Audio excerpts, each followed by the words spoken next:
Looking at my channel analytics, I realized something funny. Most of you are the same age as me. We're all adults here, juggling work, study, family, and everything else life throws at us. And because of that, long RPGs aren't always an option. So today, I picked 12 great RPGs you can finish in just a few hours, mixing classics and modern gems that fit perfectly into a busy schedule.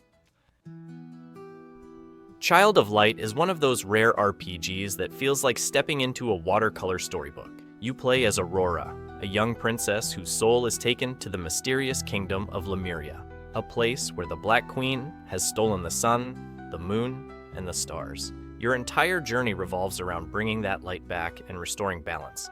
But the tone of the game is far gentler and more poetic than most RPGs you might be used to.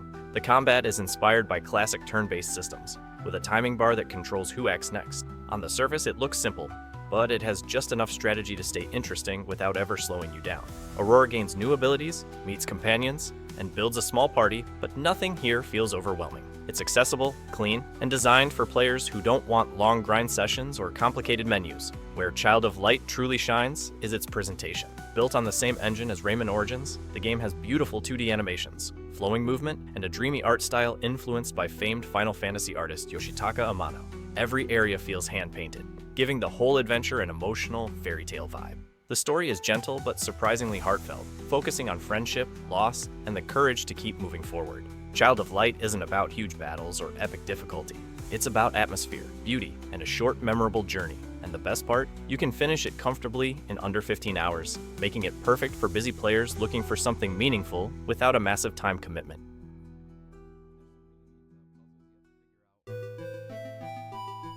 Arc the Lad is one of those strategy RPGs that quietly shaped the entire genre, even if most people today barely know it exists. When players think of strategy RPGs, they usually go straight to Fire Emblem or other big modern strategy series, but Arc the Lad played a major role in pushing the genre forward, especially on consoles outside Japan. And the interesting part is that the first game is not long or complicated at all.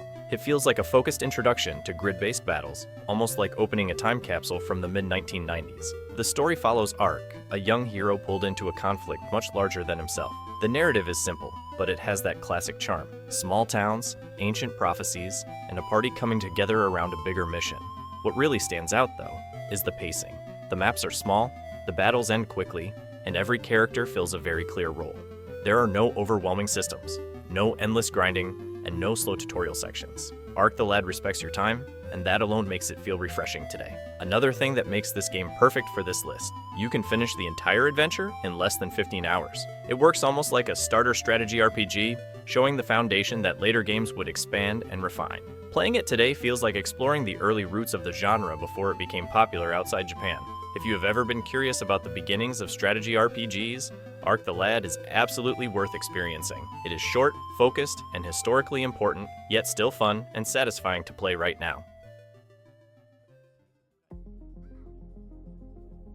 Cosmic Star Heroine is a love letter to classic 16-bit RPGs, but with enough modern ideas to stand on its own. It takes clear inspiration from Chrono Trigger and Phantasy Star 4, yet it never feels like a simple copy. You play as Alyssa LaSalle, an agent of an interplanetary peace organization who uncovers a dangerous conspiracy inside her own agency. After a mission goes wrong, she becomes a fugitive, traveling through 3 different worlds, while building a team to stop a much larger threat.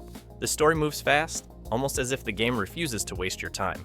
Characters join your party quickly, and some of them don't get deep development, but the pacing keeps everything energetic and easy to follow. The real highlight is how each planet has its own culture, atmosphere, and visual identity. Even with a short runtime, the game manages to feel surprisingly alive. The combat system is where Cosmic Star Heroine truly stands out. There are no random encounters or enemy respawns, so every fight is intentional. Battles mix classic turn-based structure with fresh mechanics like the style and hyper systems, which reward planning and timing. Abilities often disable themselves after use, forcing you to defend to recharge them, and characters can boost each other's style or link abilities for powerful combos. It's clever, strategic, and deeper than it first appears. The game isn't flawless. Some visuals are uneven and there are a few rough edges, but its charm, pacing, and combat make it memorable. Cosmic Star Heroine delivers a tight, focused adventure that respects your time while still offering plenty of personality and great ideas.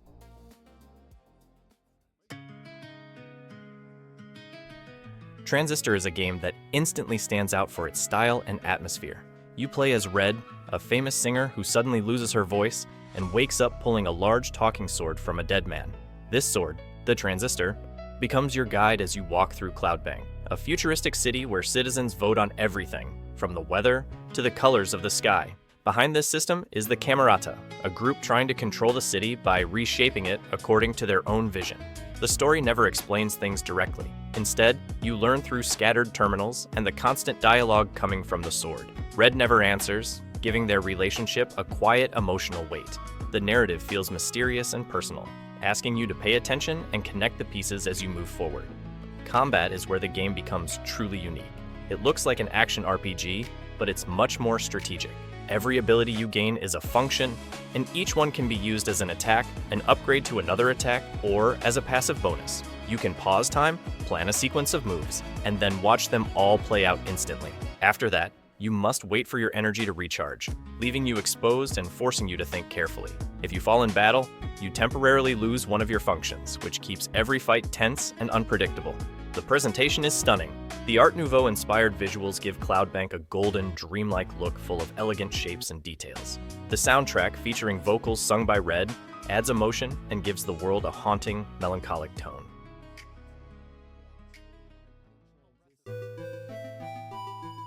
Breath of Fire is one of those classic RPGs that never loses its impact. And for me, this game is genuinely special. I've already told its full story on the channel, yet I still find myself replaying it without ever getting tired of it. The intro sets the tone perfectly. A quiet village suddenly destroyed, a legendary dragon clan, and a hero who wakes up with the weight of destiny on his shoulders. You control Ryu as he searches for his sister and slowly uncovers an ancient threat tied to his bloodline. The plot is simple, but that simplicity is part of its charm. Breath of Fire delivers that pure, adventurous feeling older RPGs mastered, exploring small towns, meeting different tribes, and gradually realizing the world is far bigger than it first seems. Its turn-based combat is straightforward but well-paced. Dungeons are short, rewards come fast, and new party members join with unique clan abilities that keep things interesting without overwhelming the player. Everything feels balanced and smooth, making it an easy RPG to return to even today. What truly stands out is the atmosphere. The soundtrack has that warm, nostalgic Super Nintendo tone, and the world is filled with subtle emotional moments, hints of humor, touches of sadness, and a sense of discovery that builds naturally as the story unfolds. And of course, unlocking Ryu's dragon forms remains one of the most iconic elements of the entire franchise. Breath of Fire isn't long or complex, but that's exactly why it works so well. It's a clean, heartfelt adventure that respects your time and still delivers a memorable journey. If you've never played it, now's the perfect moment to experience a true piece of RPG history. The Banner Saga is a strategy RPG that feels like stepping into a frozen myth. The gods are dead, the sun has stopped moving, and entire clans flee from the ancient Dregday as the world collapses around them. Focusing only on the main objectives, the journey takes about 10.5 hours, making it a short but intense adventure. You lead 2 caravans made of warriors and desperate refugees, and every decision matters. Along the road, problems appear constantly. Fights inside the group, food shortages, strangers asking for help. Any choice can affect morale, drain resources, or even lead to the death of a character you care about. The game isn't just about battles, it's about the burden of guiding people who depend on you. Combat is tactical and unique. Health and strength are tied together, so wounded characters hit weaker, and the same applies to enemies. You choose whether to break armor or attack health directly, always thinking several turns ahead. Motivation points allow stronger actions, but they must be managed carefully. Outside battle, supplies are vital.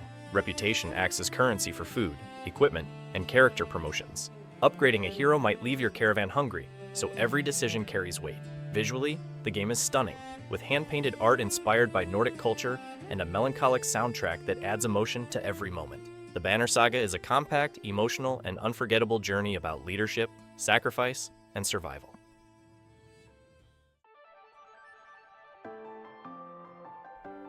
Magic Knight Rayearth for the Super Nintendo is one of those Japan-only RPGs that immediately feels warm and nostalgic. Released in 1995, it adapts the first season of the anime with surprising accuracy. The story follows Hikaru, Umi, and Fu, 3 girls pulled from Tokyo Tower into the magical world of Sephiroth, where they are chosen to become the Magic Knights and must rescue Princess Emerald to return home. The game's charm comes from how faithfully it recreates the anime. Key moments appear just as fans remember: the search for the special ore Priscilla uses to forge their weapons, the awakening of the three elemental spirits, and the introduction of familiar characters like Ferio, Caldina, Lafarga, Alcyone, Ascot, and the iconic Makona. It feels like playing through the show. Gameplay is classic 90s turn-based RPG. You travel across towns, mountains, temples, and caves while facing random battles. Each girl uses magic tied to her element: Hikaru's fire, Umi's water, and Fu's wind and healing. The system is simple and accessible, perfect for fans who aren't used to traditional RPGs. There's no grinding, and weapons and armor grow automatically with the story, keeping progression smooth and easy. Visually, the game is bright and expressive, with portraits and scenes that look like they came straight from the anime. It might not match the scale of bigger Super Nintendo titles, but as an adaptation, it succeeds at capturing the personality, colors, and energy of the original series. Magic Knight Rayearth is straightforward and gentle, but for fans of the anime, it delivers one of the most faithful and charming RPG experiences on the Super Nintendo.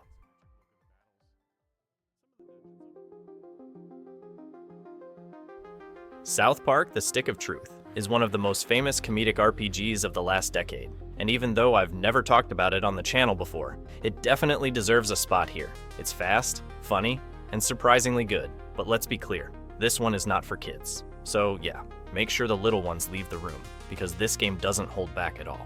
You play as the new kid in town, arriving right in the middle of a huge fantasy war between humans, elves, and wizards, all played by the classic South Park characters. What begins as a simple backyard game quickly turns into a ridiculous adventure full of chaotic jokes, absurd twists, and moments only South Park could deliver. The humor is loud, crude, and intentionally over the top, exactly what fans expect. Combat follows a classic turn-based structure, but everything is twisted into a parody. You use ridiculous skills, weird status effects, and absurd special attacks. Fights are quick and fun, keeping the pace tight from start to finish. And the best part, it's a short RPG, perfect to beat in a single weekend without stress. What really makes Stick of Truth shine is how perfectly it recreates the look and timing of the show.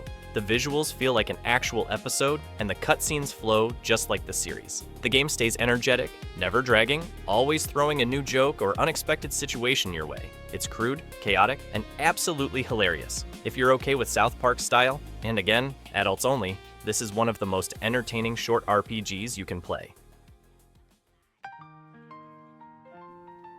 After covering a more unusual and unconventional RPG earlier, now we're moving back into something closer to a classic style. And in that space, Bloomtown: A Different Story stands out as a charming mix of cozy atmosphere and supernatural mystery. At first glance, it looks like a friendly small-town adventure, the kind of place where kids enjoy summer vacation and everything feels calm. But it doesn't take long to realize that Bloomtown hides something much stranger beneath its cheerful surface. You follow a group of kids who start noticing unusual events, odd behavior from townspeople, shadows acting strangely, and creatures that seem connected to fears and emotions. This contrast between colorful innocence and darker undertones gives Bloomtown a tone similar to Earthbound, but with a modern twist. It's lighthearted on the outside, yet mysterious enough to keep you invested. Combat is turn-based and stylish, with each character using abilities tied to their personality and imagination. Fights take place both in the real world and in a shadow dimension, where monsters represent different emotional struggles. The system is quick, classic, and easy to pick up, making battles fun without slowing the story down. Outside of combat, exploring the town is one of the game's highlights. You talk to residents, take on side quests, and slowly uncover secrets hidden behind Bloomtown's friendly appearance. The writing balances humor, heart, and a touch of melancholy as it deals with themes like fear, family, and growing up. Bloomtown delivers a warm and refreshing take on the traditional RPG formula, cozy, mysterious, and full of personality from beginning to end.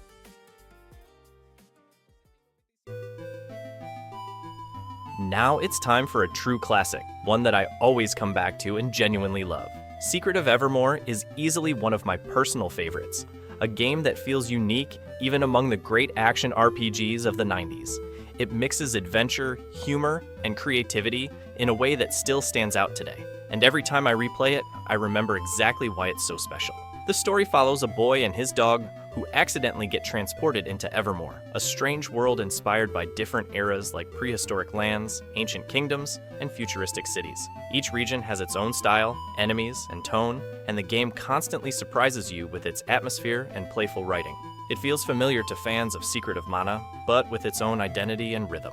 Combat uses an action RPG system with timed attacks, alchemy spells, and your dog transforming into different forms depending on the region. Sometimes a wolf, sometimes a robot, sometimes something even stranger. The mix of action, exploration, and alchemy-based magic keeps the gameplay fresh without being overwhelming. As for length, Secret of Evermore respects your time. Finishing the main story usually takes around 12 to 15 hours, depending on your playstyle.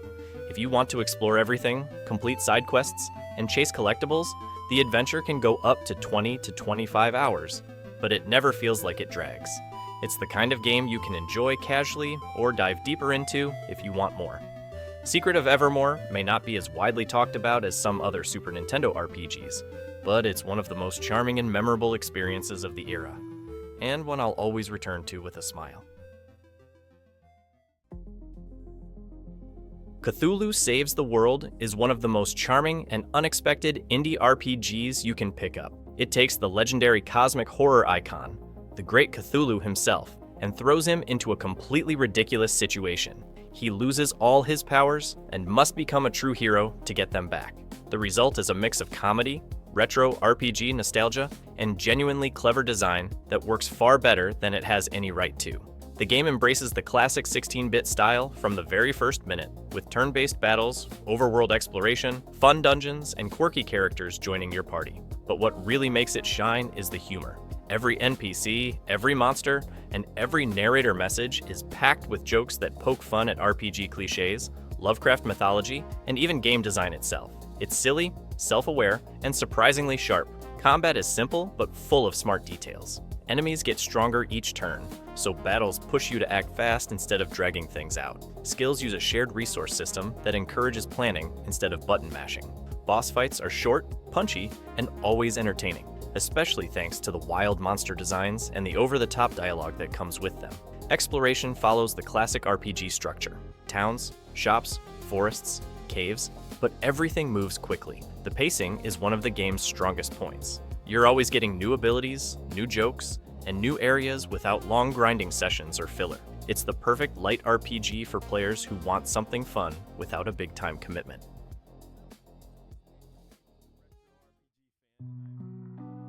This is a true classic, and I think everyone who enjoys RPGs, and even people who don't, has either played Diablo or at least heard of it. Few games shape the genre the way this one did. The moment you arrive in the quiet, cursed town of Tristram, you already feel that something is wrong. The atmosphere, the music, the tension, everything prepares you for the darkness waiting below. Diablo is straightforward but extremely effective. Your mission is simple: descend into the cathedral, fight demons, gather loot, and uncover the truth behind the evil corrupting the land. It's pure dungeon crawling, but executed so well that it remains addictive decades later. Combat is fast and sharp. You click to move and attack, and every hit lands with weight. Enemies grow stronger as you descend, and the game constantly keeps you alert with tight corridors, traps, ambushes, and limited resources. The three classes, Warrior, Rogue, and Sorcerer, offer different playstyles, making the experience feel new no matter which one you choose. The soundtrack is unforgettable. Tristram's guitar theme is one of the most iconic songs in gaming, instantly creating a mood that is lonely, eerie, and mysterious. As you go deeper, the environments shift from old catacombs to burning hellish chambers, each with a distinct tone and atmosphere. One of the best parts is that Diablo is short and focused. You can beat the main story in just a few hours if you stay on track, making it perfect for players who want a classic RPG experience without committing to a long campaign. And to wrap things up, we can't forget two quick picks that fit perfectly into this list. Evelyn, a fun little adventure that walks you through the whole history of RPGs in just a few hours, from black and white pixels to full 3D battles. And Dragon Ball Z Legacy of Goku, a short, nostalgic, and surprisingly charming RPG that any fan can finish in a single sitting. Both are fast, simple, and great if you just want something light to play without committing to a huge campaign. Thanks for watching, and let me know in the comments which short RPG you'd recommend next. See you in the next one.